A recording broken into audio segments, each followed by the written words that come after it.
But I already checked the cameras and everything. The camera's working, the mic's working, we got audio there. In fact, you guys can hear us already. And I sent, I just dropped an article in the group, in the thread. That'll be what we cover tomorrow for FAF.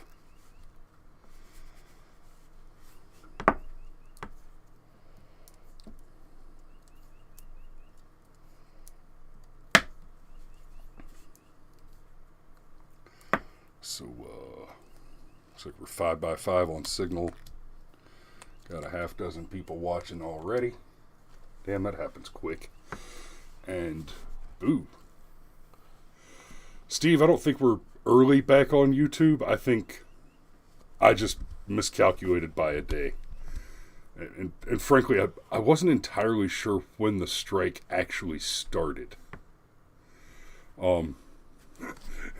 It was a full week. But hey, Steve's here, and that's all that matters.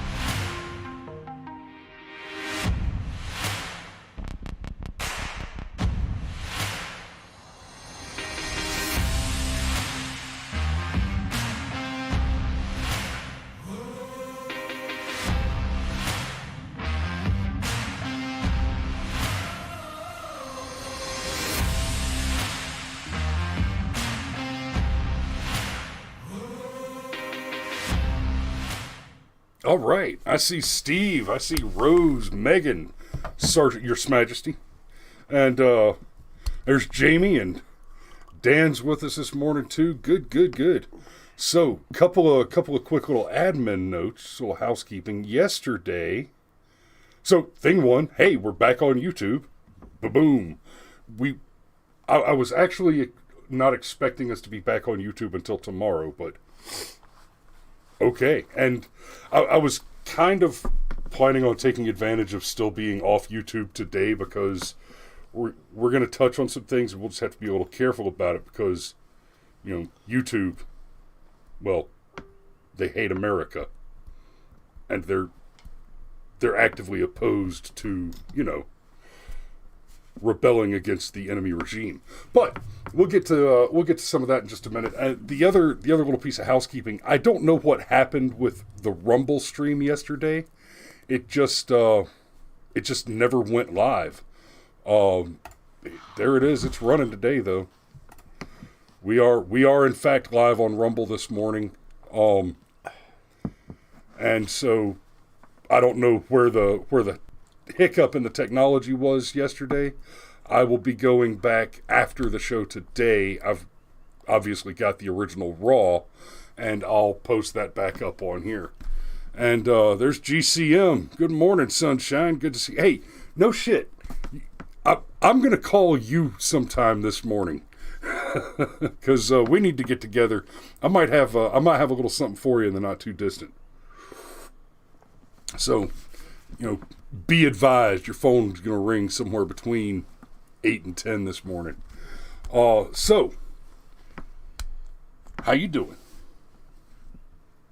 I'm doing. It's weird. I knew we were gonna discuss this, and there was a couple of things I was planning on comparing it to, and now I can't. I think I could safely say, if certain people will lie to you about Hunter Biden's laptop, there's other things related to the thing we're going to discuss they will also lie to you about. Yes. I think that is safe to say. And by lie, I do realize I could mean a lie by omission, which still a lie, but like for example, suppressing an important headline leading story that has to do with the candidate in an upcoming major election. Yes. That would be that wouldn't even be, that would be a lie by oppression. I mean suppression. I mean spoliation. I mean FBI handbook tactics. So, it's an interesting confluence of events that we have this particular story to talk about today. And of course, what we're talking about is the FEC, the Federal Elections Commission, levying fines against the Clinton campaign, the Clinton 2016 presidential campaign, and the Democrat National Committee. And as you will recall, yesterday, part of the point that I was making as we were running analysis on Matt Gaetz's interrogation of the FBI cyber chief Vordran, the Star Wars villain that didn't have the pink hair, that one. Yep. Right. Is that the DNC, by definition, is a conspiracy criminal organization, a criminal conspiracy organization. The DNC is actively engaged in the commission of crimes and the cover-up of those crimes. Now, of course, none of those crimes have to do anything at all, certainly, with the freest and fairest election in history. 2020 was so fortified. Taste the fortification. Yeah. Like breakfast cereal with calcium. Yeah, that's what I said. Fortified. I took my pills this morning. So, this story comes out. This story's from yesterday. We got it from the New York Post. Speaking of Biden's laptop, Clinton campaign DNC fined for FEC for lying about Steele dossier payments. Here's the first big takeaway that I want you all to get out of this. It is 2022. We're talking about a crime, a very serious crime, a crime with a very specific objective, which was committed 6 years ago. And the extent to which the justice system has caught up to the crime is the Federal Elections Commission has issued meaningless, minuscule fines against the corporate cover organizations, right? The Clinton campaign, right? The Clinton campaign. A campaign is a company. Similar to an LLC, right? A campaign gives the candidate a corporate veil for legal protection. The campaign is being fined instead of the criminals that actually committed the crimes. So understand this. The campaign did not commit a crime. The individual operatives of the campaign are the ones who committed the crime for which the campaign is being punished. And this is a crime, okay?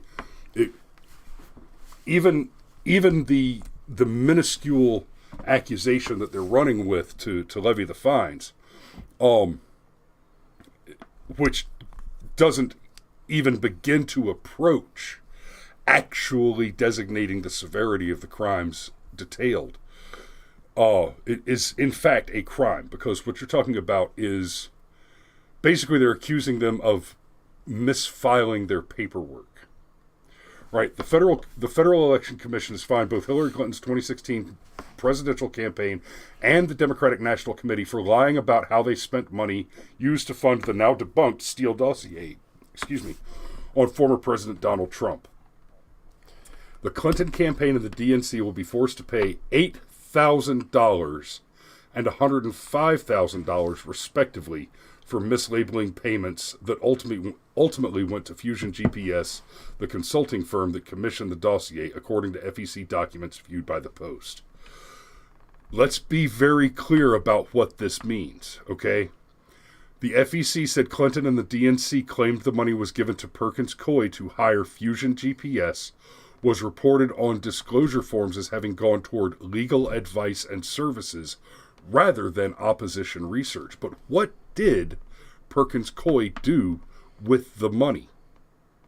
They hired Fusion GPS to conduct, not only to conduct opposition research, but then Fusion GPS hired at least 2, if not probably more, foreign intelligence assets. Right? You got Christopher Steele, a British intelligence asset. And this is also important. Former British intelligence asset. Former British spy. And I mean, look at this schmuck.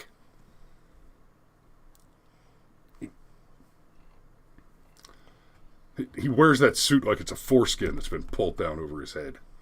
And then, of course, you've got Danchenko in there. So, in order to generate negative press in a presidential campaign cycle, the Clintons hired foreign intelligence operatives to craft the narrative that Donald Trump was engaged in relationships with foreign operatives. You talk about the pot calling the kettle we'll say black. Well, okay. In and of itself, the fact that Clinton's campaign is fined years later, that's actually incredibly common. And I happened to stumble across this piece of information from somebody that was being critical of John McCain, because, of course, he was part of McCain-Feingold. And the thing that was pointed out was that McCain and Obama both, during that presidential cycle, had their campaigns fined later on for incorrectly... And that, that apparently this, in and of itself, is, like I said, pretty common. Because all you have to do is mislabel something. I'm not saying I believe that Hillary Clinton mislabeled something on accident any more than I believe that she accidentally deleted 30,000 emails. However, in the bigger picture of things, it's important to know that this happens really all the time, to the point to where it doesn't even make the news because campaigns just pay fines after the fact. What I do think is interesting, and I don't know this, but I would guess that the statute of limitations for this kind of fraud is 5 years. Statute of limitations for most federal crimes is 5 years. Yep.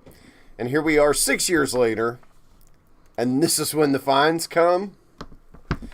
And that I'm right sure there, that's not an accident at all. and that 5-year statute of limitations is just one more reason that the DNC and basically at least the last 4 heads of the FBI, along with a large number of other co-conspirators, need to be prosecuted not for FEC violations, but rather for the acts of treason that they committed. For conspiracy to defraud the American people, which is the thing that they did. So, just, and of course, wire fraud. But, to be clear, when I say conspiracy to defraud the American people, the Russiagate, the Steele dossier, was used as the primary source to generate FISA warrants in order to operate an illegal spying campaign against not just a candidate for the office, but ongoing into his administration. We now know that there was spying being conducted. There were intelligence operations being conducted against Donald Trump after he was elected and inaugurated, while he was actually serving in the White House, while he was the President of the United States. That right there, what do you think the conduct of espionage against a sitting U.S. president qualifies as, if anybody does it? Let's say they're not American citizens and not subject to the rigors of the conviction of treason. I get where you're going with it, but I'm going to kind of flip it back around, and I'm going to say that obviously this is totally normal behavior that just happens regularly. Yes, and it's called an act of war. So that's the funny thing about conducting clandestine operations. Most of them are illegal. That's why they're clandestine. That's why they're clandestine. Peas, welcome to the stream. Glad to have you. You missed the top where we explained what this is about, but I'll throw you the headline. I'll throw you a bone since you're coming from Twitch. Like, share, subscribe, and all that good stuff. We're talking about the Clinton campaign, DNC fine for FEC for lying about Steele dossier payments. And do please troll and insult us and all that fun stuff too. We have ban hammers ready if you start to go down the wrong path, which would be anything that you might say that could get us banned. But other than that, we welcome the criticism. So,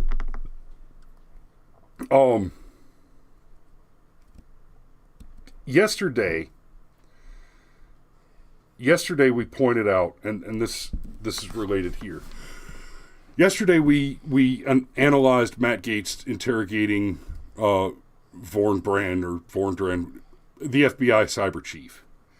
And what we saw there was the FBI caught attempting to dispose of evidence that is incriminating of it's inculpatory evidence of the crimes of, at a minimum, Hunter Biden, and quite probably, as we know from, we've seen that there's a list of names of other Democrat operatives. Essentially, the Hunter Biden laptop implicates the DNC minus Bernie and Tulsi in serious crimes against the American people. Now, the fact that they are all implicated together in concert with the same foreign actors, right? That rises to the level of conspiracy to defraud. The Hunter Biden laptop also makes me never want to eat M&Ms ever again. Oh, God. No. Especially not the green ones. But she has those comfortable flats now. See, you crossed together. You crossed the streams and the universe didn't end. And I see Alex Bleep Jones has joined us. Good morning, sunshine. I know this is early for you. Thanks for being here. Thanks for giving us your time. So yesterday, Matt Gaetz caught the FBI attempting to commit the crime of evidence tampering in order to support and defend and obfuscate the crimes of the Biden crime family. We've seen the FBI implicated previously doing the same things in support of the Clinton crime conglomerate. Guys, before we abolish the FBI, which we should, which we need to, right? The FBI is second on the chopping block after the ATF. I'd be fine if the FBI went first, but my first interest is in abolishing the ATF. But before they're abolished and have an opportunity to scatter to the wind, the FBI needs to be roped up in the RICO case. And I know, it would normally be the FBI that conducted a RICO investigation and began the prosecution of a RICO case. Yes, ban Alphabet Soup, and while we're at it, save lives, ban Chicago. Absolutely. But the FBI needs to be wrapped up with the DNC and groups like Perkins Coie and Fusion GPS, etc., in a giant RICO case. Conspiracy to defraud the American people.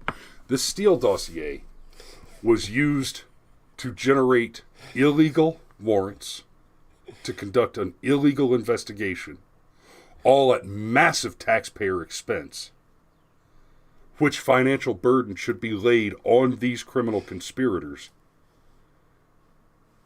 We should bleed every one of their bank accounts dry and put it all toward the national debt as to the greatest extent possible. I know, but it's not enough. It's just not enough. And look, and Steve, I'm not stealing lines, or rather, I'm referencing. Besides, all art is theft. It's all derivative. Yes. So bleed these people dry. Look, in fact, if your art isn't at least if your art isn't somewhat derivative, it's not art. It's just a screaming teenager pretending like opening soup cans is difficult. Yes. Yes. Yeah. Well, I mean, we talked before about how like it's impossible to write a good rock album without including the chord progression of GDC somewhere on the rock album. Like you just have to, right? Because it's just it's what makes everything is canon. Yeah. Like a guitar sounds good when you play those 3 chords in any order, just period. So, but I'm gonna reference the slap thing again, okay? Because I think the more that I think about it, the more that I think that moment was illustrative of everything. It was the quiet part out loud for everybody to see. Apparently, the Academy asked Will Smith to leave. He just straight up told him no. I heard that, and it's kind of funny. It's kind of funny. I mean, like, but it is illustrative of the elitists' problem. But dark humor is like food, and not everybody gets it, right? So, dark humor is like food. I get it. I see what you did there. I don't tend to miss it. I do, in fact, see what you did there. But look, here's where I'm going with it, okay? The fact that Will Smith not only could blatantly ignore what would have been obvious rules to you and I. Like, there's a reason why if 2 men are going to throw up fisticuffs, there's the whole let's step outside thing. Right. Right? Like, there's... And then putting all that aside... Marks of Queensbury. Well... But putting all that aside, the fact that, like, that was assault and battery. Like, I don't see how it was not assault and battery. Just kind of done on international television, blah, blah, blah, blah, blah. Well, he knew he could get away with it. Like, he knew. Yes, he's in a toxic marriage, and he's deranged, and there's maybe even a measure of sympathy you can have for him. Because obviously... He's a cuck beta male that pretends to be a tough guy on television. I mean, like I said, there's room for sympathy because he's obviously got some things going on, right? But he's one of the elites. He knew he could get away with it. And when the potential consequences rolled around, it was the minimum layer of consequence. And he was able to just ignore the minimum, not layer, level of consequence. Close enough. Look, you need to leave. No, I don't think I will. Oh, well, okay. We have options, like that the Ron White joke. So I don't know how many they were going to use I don't know how many it was going to take to arrest me, but I knew how many they were going to use. And it's just like that. Like, because they could have brought security around and thrown him out. Mm-hmm. They could have called the cops and got him thrown. It would have been messy, okay? And like in the Oscars that is like mostly black, having a black man get arrested during the Oscars would have been odd. I don't know how it would have been even worse when you've already got black on black violence. Like, at that point, somebody call the cops, but whatever. Okay, but all vaguely racist jokes aside, what I'm driving at is this is no different. Will Smith is in the In Club, and he did it right in your face. And we're at the point now where the elites, generally speaking, are going to do these things right in your face. Like the whole thing with Matt Gaetz, where he was like, oh, well, I have a copy of the hard drive. Let's just introduce that into evidence. And then they were like, whoa, no, objection. We gotta figure something out, because we obviously can't let you put that hard drive in, like, the public record where anybody can just look it up, because that would be bad. It did end up going into the public record. Oh, I didn't know this. Oh, yeah. Nadler objected. But his objection, eventually it did, in fact, get entered into the record. But Nadler tried to stop it. That makes it even better. Because Matt Gaetz absolutely won that exchange. And Nadler exposed himself and the DNC for attempting to block that evidence. See, after their FBI, after the Democrats' FBI failed to adequately lose the chesty pants. So yeah, after the Democrats' weaponized FBI failed to destroy the evidence to protect Hunter and Joe, Nadler took one last shot, essentially confessing to the world, we attempted to orchestrate the destruction of evidence in order to protect our president and his son from their crimes. You know, funny story.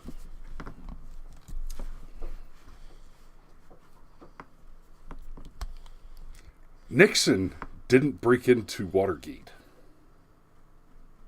Oh, no, Nixon just tried to cover up for the people that broke. Like, I get it. His buddies were in it up to their eyeballs. Nixon was only in it up to his chest. And yet... Like Nadler's pants. Oh. Nipple Pants! Chesty Pants Nadler. Oh, man. The Humpty Dumpty's good and the Sugar Crash Nadler's good, but Chesty Pants Nadler might be the new nickname for him. Nipple Pants! Oh, man. But yeah, it's a... You know, if we were talking about Cuomo, it'd be like, you know, he used to have suspenders and he just traded them for toggles on his barbells. Just clip them straight on. He's just got a couple of D-rings on his front belt loops. If he's trying to really pull out those pec muscles, he could do the cross maneuver. Oh! Oh, man. Anyhow, all right in your face. They don't. I realize it's the end of the show, so this maybe is a discussion for another day. But yes. No, there's always time for nipples. Always time for nipples. What I was going to say is the fact that they're doing it in your face, that it's this obvious that they don't care anymore. And Jamie said something earlier in our thread about you repeat something often enough and you get numb to it, it becomes the new normal. I am coming to the opinion that that's part of what that slap was. It was an in-your-face, numb to the new normal. You say the wrong thing, and we're allowed to use violence against you because words are violence. Hell, silence is violence. Right. Words are violence, silence is violence. Ergo, we're allowed to use violence to defend ourselves, and I guarantee you, Sunshine, I will always meet your violence with violence. Well, this is the you will be made to care thing, because if words are violence and silence is violence, the only thing that's not violence is having the approved opinion. Well, everything is violence, except for actual violence. I think was the title of Crowder's episode yesterday. See, that's okay. Maybe it was. I didn't see the title of the episode. I just about died when I heard his Ben Shapiro impersonation, though. I'm glad you heard that. Oh my God! I watched the clip of Steven Crowder and Ben Shapiro watching Steven Crowder doing stand-up, doing an impersonation of Ben Shapiro, and he gets through it, and it's hilarious. And Ben Shapiro's sitting there, and he snorts a couple times, and he clearly tries to stifle a couple of laughs. Then he just laughs out loud. The clip ends, and Shapiro goes, "You're a sick bastard." No, he said, "You sick son of a bitch." But what I was going to say is, I think we're in the phase now where they want you black-pilled. Steve says, remember, your government doesn't care, you're on your own. This is true, and you should live and operate this way, but, and discussion for another day, but resist the black pill. And here's why I believe you should resist the black pill. The commies want you black-pilled. If the commies want it, I reject it. Period. If the commies want everybody to have chocolate ice cream for dessert tonight, I'm not having chocolate ice cream for dessert. I'm not doing it. So all this in-your-face, new normal stuff, it makes you feel like it's never going to work. And, Clinton can obviously engage in all sorts of nefarious activities and potentially tilt the election of 2016, and Hunter Biden's laptop just gets disappeared over and over again, like multiple times. Look, all that sucks, okay? but it is designed to hurt you. It is designed to demoralize you. The enemy wants you in a position that the state of Georgia was in 2020. Careful. No, the state of Georgia. Well, in 2021, remember when everybody was convinced that the election was not fortified? So because a couple of Democrat operatives named Lynn Wood and Sidney Powell came out and told us that you couldn't trust the election, and so you shouldn't bother voting. That's right. And the result was, and then the result Kamala Harris became the Senate. The direct result was we got Raphael Warnock and John Ossoff. The Warnock thing might have happened anyway. He was a pastor. He had a certain amount of charisma. But John Ossoff was a cheap suit who literally is good at one thing, and that is sounding good. It's not a very cheap suit. We should know. We bought it. See, more references. And I hear you, Steve. That approach has not prevented where we are. No, but I can honestly say not taking that approach has gotten us to even worse places much more quickly. Again, I referenced the special election of 2021, where a whole bunch of black pill Georgians stayed home, and we got stuck with Ossoff and Warnock. And so Vice President Spit Roast became the first person. The first something. And the Senate. Again, with all the first things. I'm trying to make a joke about a dipole and a bicameral government, and I can't quite put the pun together, but you see it, right? It's there. A bipolar vice president? No. I was going for something much more crude and sexual. Oh, I thought bipolar in the context of Vice President Spit Roast was pretty nasty. Oh, see, I overthought it. It's just like a Black Hadron Collider. Well. Colliding!